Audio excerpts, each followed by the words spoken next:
জনপ্রিয় গায়ক ও অভিনেতা তাহসান খান দ্বিতীয়বারের মতো বিবাহ বন্ধনে আবদ্ধ হয়েছেন। তবে এটি ভক্ত ও অনুরাগীদের মধ্যে মিশ্র প্রতিক্রিয়ার জন্ম দিয়েছে।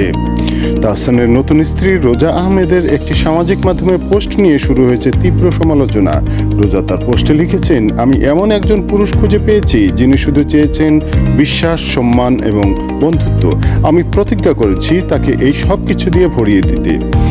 অনেকেই এই বক্তব্যকে তাহসানের প্রাক্তন স্ত্রী রাফিয়া রশিদ মিথিলার প্রতি ইঙ্গিত বলে মনে করছেন। মিথিলার সঙ্গে তাহসানের ডিভোর্সের সময় পরকীয়ার গুঞ্জন ছড়িয়েছিল, যা নিয়ে তখনও বিতর্ক হয়েছিল। রোজা আহমেদ পেশায় একজন ব্রাইডাল মেকআপ আর্টিস্ট এবং বর্তমান নিউ ইয়র্কে বসবাস করছেন। তবে তাহসানের সঙ্গে তার বয়সের ফারাক নিয়ে সোশ্যাল মিডিয়ায় কটাক্ষের ঝড় উঠেছে।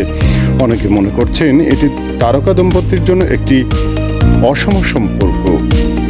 তাহসানের বিয়ের দিন মিথিলা সোশ্যাল মিডিয়ায় মেয়ের সঙ্গে একটি মিষ্টি ছবি শেয়ার করেছেন, তবে সাবেক স্বামীকে নিয়ে কোনো মন্তব্য বা শুভেচ্ছা জানাননি। ভক্তদের অনেকে এটিকে পরিস্থিতি এড়ানোর একটি কৌশল বলে মনে করছেন। অনেকে মনে করছেন রোজার পোস্টের বক্তব্য এবং তাহসানের আচরণ তার অতীতের সম্পর্কের প্রতি একটি ইঙ্গিতপূর্ণ বার্তা। সোশ্যাল মিডিয়ায় তাদের বিরুদ্ধে নানা নেতিবাচক মন্তব্য করা হচ্ছে, যেখানে সম্পর্কের স্থায়িত্ব নিয়ে সন্দেহ প্রকাশ করেছেন কিছু সমালোচক।